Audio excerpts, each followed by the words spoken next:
இன்னைக்கு நம்ம கனடால இருக்கிற தியேட்டர்ல எப்படி காசே பே பண்ணாம ஃப்ரீயா படம் பார்க்கலான்னு தான் சொல்ல போறேன்.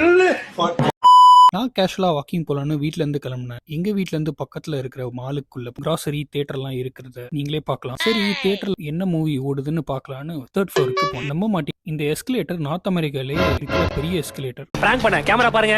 இந்த தியேட்டருக்கு வந்தோடனே டிக்கெட் எடுக்கிறத மறந்துட்டு ஃபர்ஸ்ட் ஒரு புட்டினை வாங்கி சாப்பிட்டேன். நான் இங்க பார்த்த மூவி மட்டும் ஃப்ரீ இல்ல, இந்த புட்டினுக்கும் பே பண்ணல. எப்படின்னு சொல்றேன், நல்லா கேட்டுக்கோங்க. நோட் பண்ணுங்கப்பா, நோட் பண்ணுங்கப்பா. இன்னைக்கு காட்ஜிலா vs காங் டிக்கெட் எடுக்கலான்னு பக்கத்துல இருக்கிற கியாஸ்க்கு போனேன். அங்க மூவி டைம் சீட்ஸ் எல்லாம் செலக்ட் பண்ணிட்டு பே பண்ணும்போது பே வித் சீன் பாயிண்ட்ஸ் போட்டேன். அது என்ன சீன் பாயிண்ட்ஸ் கேட்டீங்கன்னா, நான் கனடா வந்த புதுசுல கிரெடிட் கார்டு யூஸ் பண்ணா சீன் பாயிண்ட்ஸ் கால்குலேட் ஆகும். அந்த பாயிண்ட்ஸை வச்சு நீங்க டைனிங் மூவிஸ்னு யூஸ் பண்ணிக்கலாம். $1 வந்து 100 பாயிண்ட்ஸ். நான் புக் பண்ண டிக்கெட்டுக்கு டாக்ஸோட சேர்த்து $17, அதுக்கு 1723 பாயிண்ட்ஸ் எடுத்துட்டாங்க. அதே பாயிண்ட்ஸை வச்சு நான் புட்டின்னு பாப்கார்ன் எல்லாத்தையும் யூஸ் பண்ணிக்கிட்டேன்.